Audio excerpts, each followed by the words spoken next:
Okey, Assalamualaikum warahmatullahi wabarakatuh. Selamat pagi ya. Selamat pagi. Sekarang ni dah pukul. Okey, kita tengok pukul berapa. Boy tengah bekerja.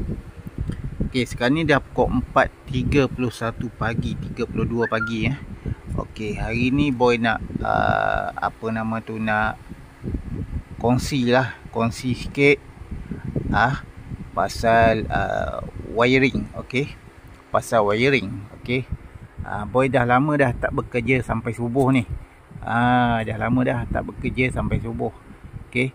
Kali ni boy bekerja sampai subuh untuk siapkan kancil yang ni, kancil bulat dan yang boy tunjuk basic wiring tadi.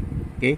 Kita nak bagi tahulah, okey, apa fungsi untuk sesebuah kereta yang ada relay. Okey. Fungsi yang ada relay. Okey, sekarang ni korang tengok berapa relay. Berapa relay yang diperlukan? Adalah 3 relay. Okey.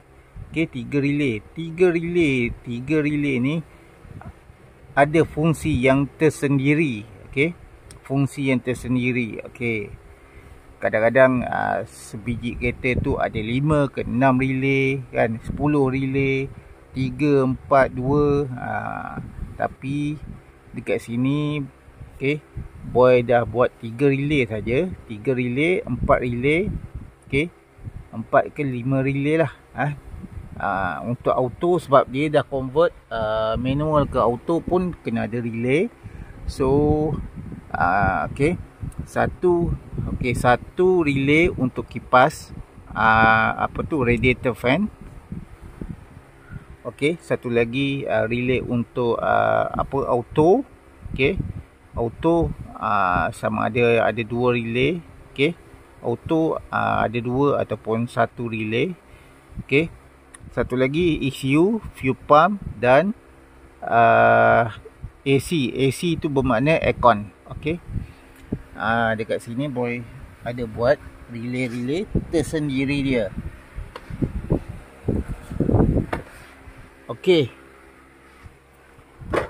Fungsi relay ni adalah dia nak pecahkan api.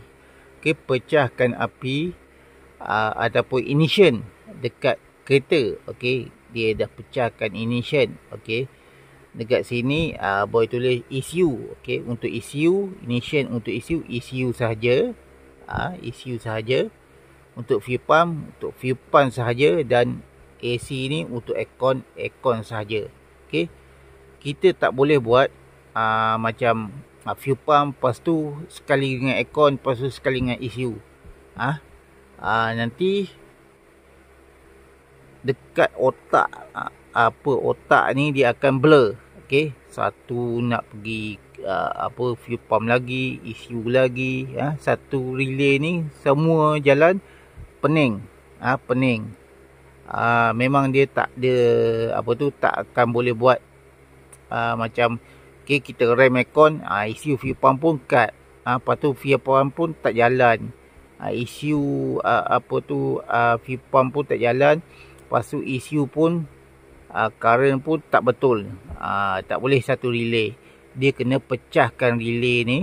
Okey, pecahkan api ni kepada 3 relay. Okey, 3 relay, satu api dia pecahkan 3. Okey, pecahkan 3. Barulah dia dapat signal macam mana.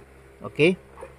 Okey, so fungsi relay ni pun satu untuk pecahkan api ataupun ignition. Lagi satu dia untuk stabilkan voltage. Okey. Okey, stabilkan voltage. Macam mana? Okey. Macam korang lampu malap. Okey, lampu kereta malap. Bila korang pasang relay, dia akan terang. Okey, dia akan terang balik. Itu fungsi relay, stabilkan voltage. Okey. Kalau 14 voltage 13.9. Okey, kita check dekat bateri 13.9, 13.8 apa semua. Tapi dekat current, dekat dekat fuse box apa semua jadi 13 ataupun 12.9. Okey, kita pun boleh pasang relay dekat situ. Okey, kita boleh pasang relay untuk hidupkan voltage yang sama. Itu fungsi dia. Okey. So, dekat sini boy pecahkan 3. Okey, ECU, fuel pump dan AC. Untuk dia punya inilah jalan yang dia sendiri. Okey. Satu ignition, 3 kita pecahkan 3 lah. Okey. Itu korang dah dapat kan? Okey. Bila kita bekerja, kita kena ikut cara yang tersendiri, bukan ikut cara orang. Okey, orang buat yang tu kita ikut juga yang tu. Tak elok lah kan. Kita ada kepakaran, kita kena buat lah. Jangan ikut orang. Okey.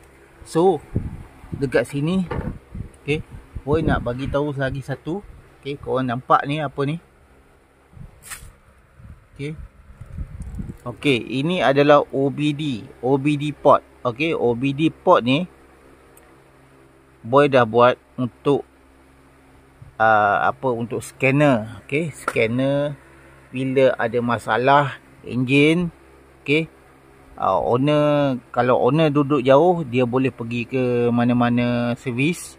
Okey, pusat servis, dan dia boleh scan.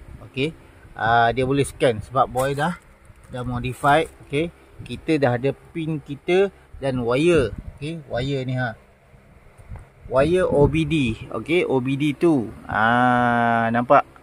Okey, boy dah lama dah memang nak buat OBD, tapi banyak sangat lah. Tapi nak buat OBD pun kena charge juga. Okey, tak boleh free. Tak ada free benda ni, semua untuk wiring tak ada free. Okey, sebab kita pun belajar berbayar. Bukan belajar free. Sekarang ni semua berbayar. Okey, kalau korang nak suruh boy buat OBD dekat enjin AV, L9, EJ apa semua, korang kena bayar lah. Okey, berapa yang boy minta, itulah yang kena sediakan.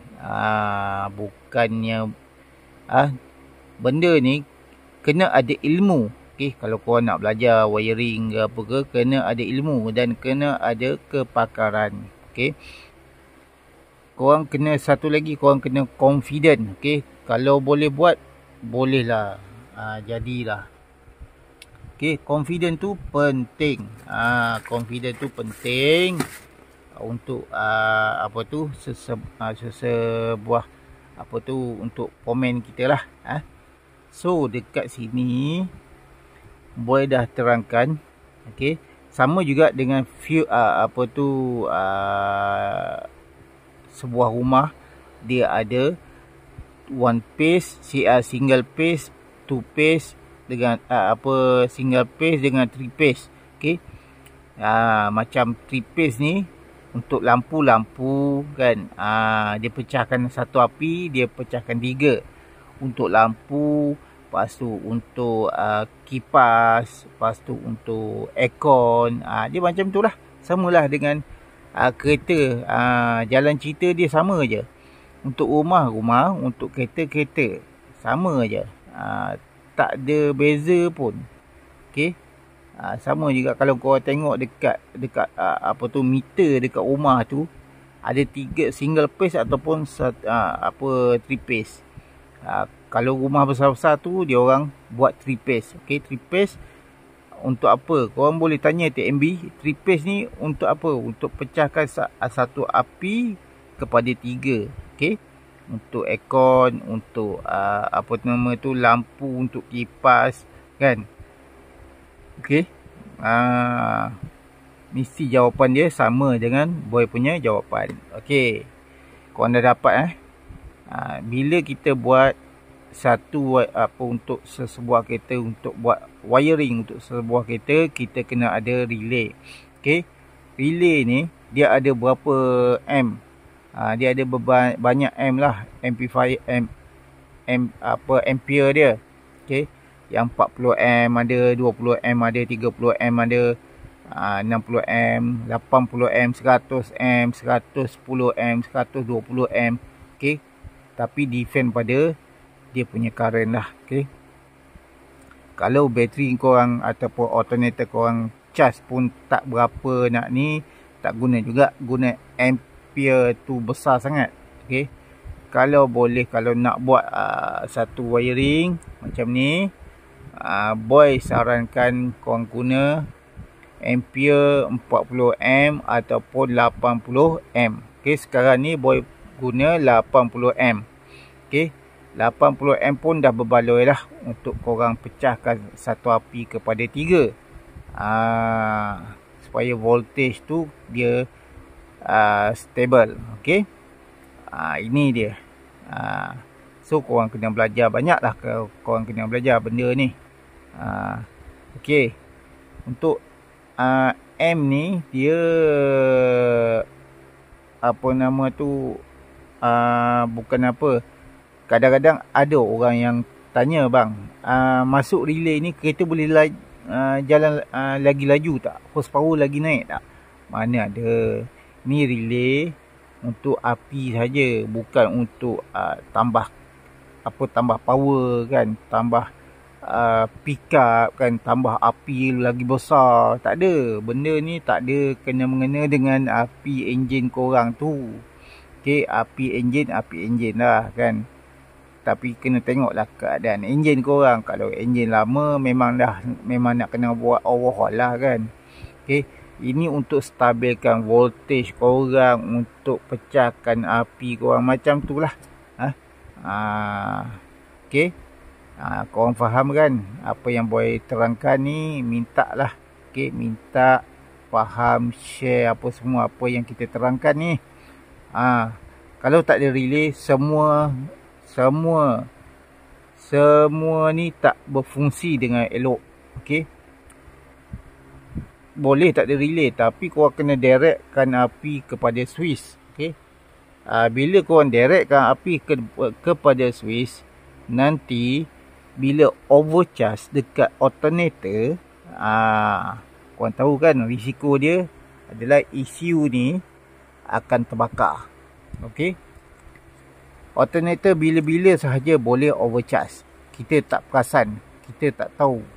Kadang-kadang masa idle pun dia boleh overcharge. Nak pun kena dia datang bengong dia kan. Tiba-tiba dia boleh bagi api lebih. Okey, api lebih tu bermakna current tu lebih. Tu yang kadang-kadang korang rasa dekat wire kunci tu panas kan. Itu overcharge lah tu. Overcharge. Okey. Bila benda tu panas, lepas tu dekat kunci pun panas kan. Kadang-kadang kunci pun panas, lepas tu wire pun macam cair kan. Okey. Soket fuse box pun macam cair kan. Itu adalah tanda-tanda alternator overcharge. Kalau korang tengok dekat fuse box yang kereta-kereta korang tu banyak relay, itulah dia orang dinamakan bahagikan api. Okey, dia orang bahagikan api kepada beberapa komponen lah kan. Macam signal kan, signal enjin pun kena ada signal. Okey, kalau enjin tak ada signal memang tak akan hidup. Okey. Okey, dan dia nak stabilkan voltage untuk bagi signal tu ada voltage yang cukup bila enjin tu nak. So dekat sini kau kena faham lah kan. Okey, apa-apa pun boy harap korang faham dan share lah video ni untuk manfaat korang lah. Okey, apa guna kita guna relay untuk sebiji kereta. Inilah yang boy bagi tahu, relay fungsi ni, fungsi tu. Okey, relay dia tak boleh nak bawa laju, tak boleh nak bagi kereta tu laju. Okey, kalau korang tengok kereta track kan, kalau korang tengok kereta track, dashboard tak ada. Korang tengok, kalau korang perasan relay dia banyak kan, ada 10, ada 20 biji relay tu. Kalau korang perasan, satu api dia pecahkan 10 relay. Okey, dia pecahkan 10 relay. Lepas tu dia akan keluarkan api-api yang nak pergi ke mana. Itu je lah fungsi relay. Kalau korang rasa korang perasan lah kan. Okay. Dan korang perasan jugalah dekat Facebook korang tu. Okay. Facebook korang tu nampak ada relay banyak ni. Okay. Relay macam relay apa nama tu, radiator relay kan, MGC kan. Lepas tu EFI ni untuk relay ECU sebenarnya. EFI ni okay. Relay ECU. Okay. So sekarang ni kalau korang nampak lah relay RAD, radiator, MGC adalah magnet clutch untuk kompresor. Lagi banyak lah backup relay apa semualah kan. Banyak benda ni banyak sebenarnya. Cuma korang kena belajar banyak. Okay. Boy pun tengah belajar juga. Bukan boy pandai-pandai terus pandai ni, tapi boy kena belajar dan kongsi ilmu ni pada korang juga. Itulah boy punya cara. Bila boy dah dapat ilmu satu, boy akan kongsikan pada semua. Okay. Apa-apa pun korang share lah video yang boy bagi ni kan. Ramai-ramai untuk korang dapat hafal apa fungsi-fungsi yang tersendiri dekat kereta. Okay. Boy harap jumpa lagi lah. Boy nak siapkan kereta ni. InsyaAllah minggu depan siap lah kereta ni. Okay. Boy nak bagi komplitkan semua, barulah kita buat kereta-kereta lain. Banyak lagi kereta-kereta yang tengah menunggu ni. Semua nak boy yang buat sendiri. Tak nak orang lain. Okay. Nak boy yang buat sendiri. Okay. Terima kasih.